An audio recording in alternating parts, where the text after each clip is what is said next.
Deuteronômio, capítulo 15. O ano do cancelamento das dívidas.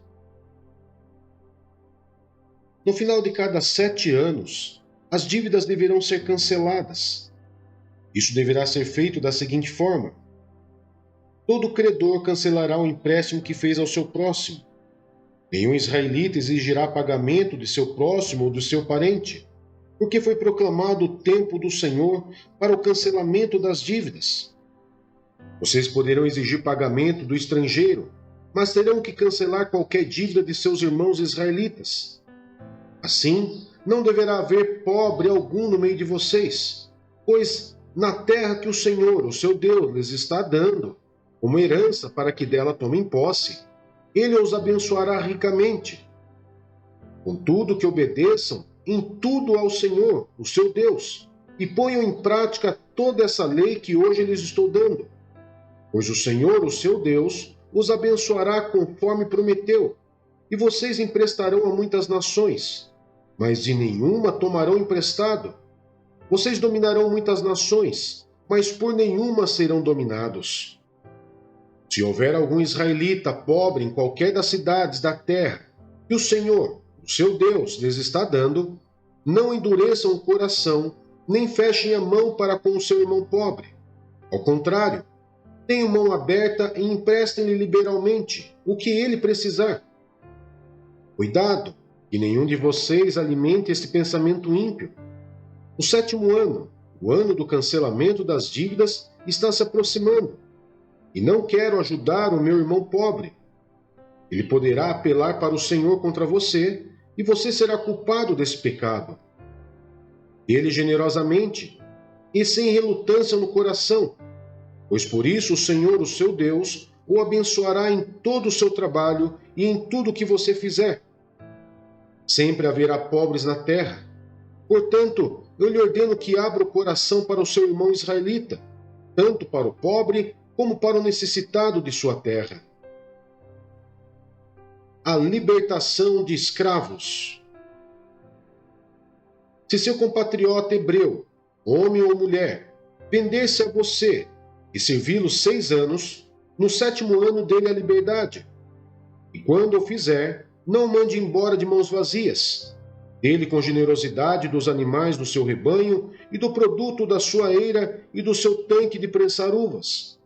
Dele conforme a bênção que o Senhor, o seu Deus, lhe tem dado.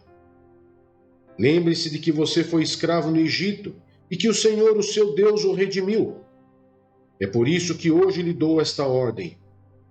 Mas se o seu escravo lhe disser que não quer deixá-lo, porque ama você e sua família, e não tem falta de nada, então apanhe um furador e fure a orelha dele contra a porta, e ele se tornará seu escravo para o resto da vida. Faça o mesmo com a sua escrava. Não se sinta prejudicado ao libertar o seu escravo, pois o serviço que ele prestou a você, nesses 6 anos, custou a metade do serviço de um trabalhador contratado. Além disso, o Senhor, o seu Deus, o abençoará em tudo o que você fizer. As primeiras crias. Separe para o Senhor, o seu Deus, todo o primeiro macho de todos os seus rebanhos. Não use a primeira cria das suas vacas para trabalhar, nem tosquie a primeira cria das suas ovelhas. Todo ano você e sua família as comerão na presença do Senhor, o seu Deus, no local que ele escolher. Se o animal tiver defeito, ou for manco ou cego, ou tiver qualquer outro defeito grave, você não poderá sacrificá-lo ao Senhor, o seu Deus. Coma-o na cidade onde estiver morando. Tanto o cerimonialmente impuro quanto o puro comerão, como se come a carne da gazela ou do veado, mas não poderá comer o sangue. Derrame-o no chão como se fosse água.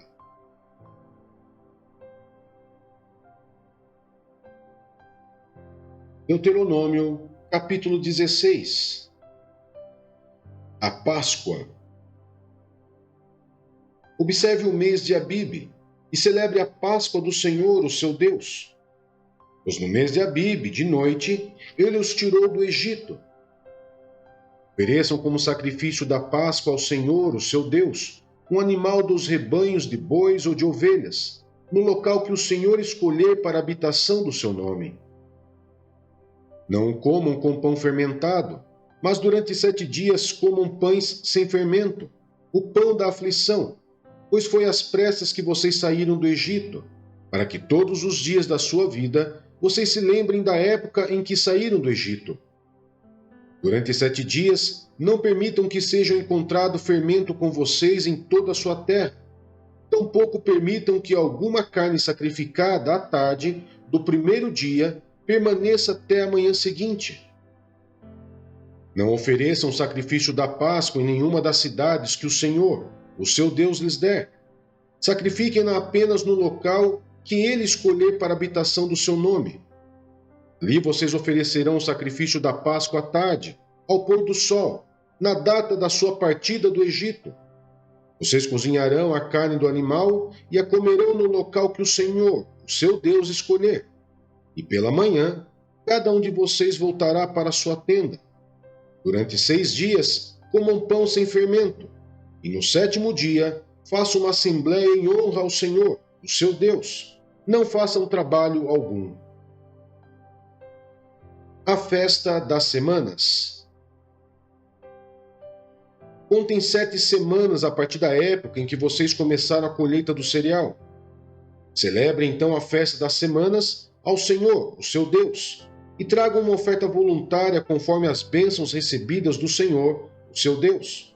E alegrem-se perante o Senhor, o seu Deus, no local que ele escolher para a habitação do seu nome, junto com os seus filhos e suas filhas, os seus servos e as suas servas, os levitas que vivem na sua cidade, os estrangeiros, os órfãos e as viúvas que vivem com vocês.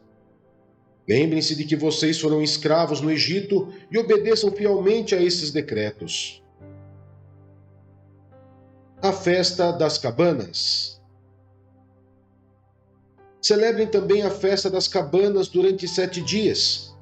Depois que ajuntarem o produto da eira e do tanque de prensar uvas, alegrem-se nessa festa com os seus filhos e suas filhas, os seus servos e suas servas, os levitas, os estrangeiros, os órfãos e as viúvas que vivem na sua cidade. Durante 7 dias, celebrem a festa dedicada ao Senhor, o seu Deus, no local que o Senhor escolher, pois o Senhor, o seu Deus, os abençoará em toda a sua colheita e em todo o trabalho de suas mãos, e a sua alegria será completa.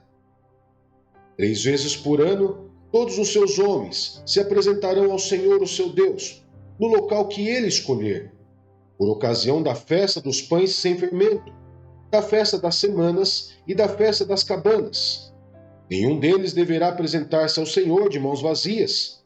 Cada um de vocês trará uma dádiva conforme as bênçãos recebidas do Senhor, o seu Deus. Os juízes e suas funções. Nomeiem juízes e oficiais para cada uma de suas tribos, em todas as cidades que o Senhor, o seu Deus, lhes dá, para que eles julguem o povo com justiça. Não pervertam a justiça, nem mostrem parcialidade. Não aceitem suborno, pois o suborno cega até os sábios e prejudica a causa dos justos. Sigam única e exclusivamente a justiça, para que tenham vida e tomem posse da terra que o Senhor, o seu Deus, lhes dá.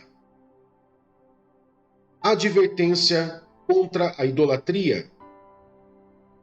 Não ergam nenhum poste sagrado além do altar que construírem honra ao Senhor, o seu Deus, e não levantem nenhuma coluna sagrada, pois isto é detestável para o Senhor, o seu Deus.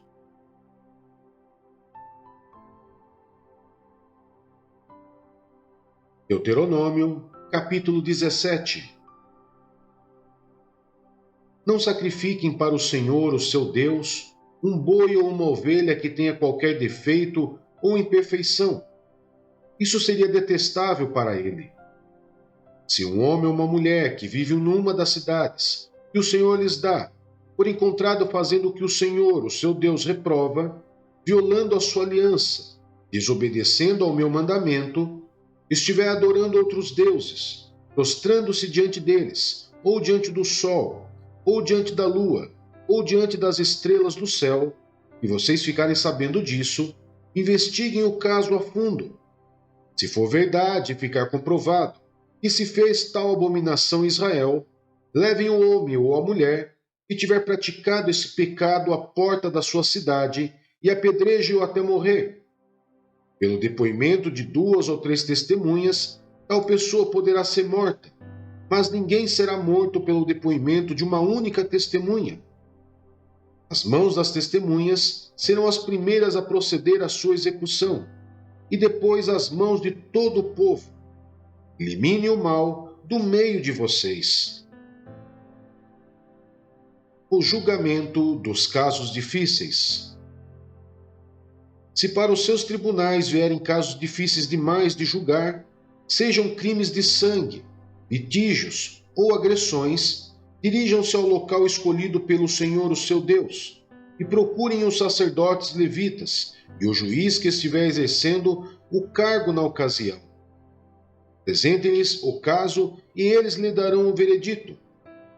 Procedam de acordo com a decisão que eles proclamarem no local que o Senhor escolher. Tratem de fazer tudo o que eles ordenarem. Procedam de acordo com a sentença e as orientações que eles lhes derem. Não se desviem daquilo que eles determinarem, nem para a direita, nem para a esquerda. Mas quem agir com rebeldia contra o juiz, ou contra o sacerdote que ali estiver, no serviço do Senhor, terá que ser morto. Eliminem o mal do meio de Israel. Assim todo o povo temerá e não ousará mais agir com rebeldia. Os decretos do rei. Se quando entrarem na terra que o Senhor, o seu Deus, lhes dá, tiverem tomado posse dela, e nela tiverem se estabelecido, vocês disserem: queremos um rei que nos governe, como tem todas as nações vizinhas. Tenham cuidado de nomear o rei que o Senhor, o seu Deus, escolher. Ele deve ir dentre os seus próprios irmãos israelitas. Não coloque um estrangeiro como rei, alguém que não seja israelita. Esse rei, porém, não deverá adquirir muitos cavalos, nem fazer o povo voltar ao Egito para conseguir mais cavalos, pois o Senhor lhes disse: jamais voltem por este caminho. Ele não deverá tomar para si muitas mulheres. Se o fizer, desviará o seu coração. Também não deverá acumular muita prata e muito ouro. Quando subir ao trono do seu reino, mandará fazer num rolo, para o seu uso pessoal, uma cópia da lei que está aos cuidados dos sacerdotes levitas. Trará sempre essa cópia consigo e terá que lê-la todos os dias da sua vida, para que aprenda a temer o Senhor, o seu Deus, e cumprir fielmente todas as palavras desta lei e todos esses decretos. Isso fará que ele não se considere superior aos seus irmãos israelitas e que não se desvie da lei, nem para a direita, nem para a esquerda. Assim prolongará o seu reinado sobre Israel, bem como os dos seus descendentes.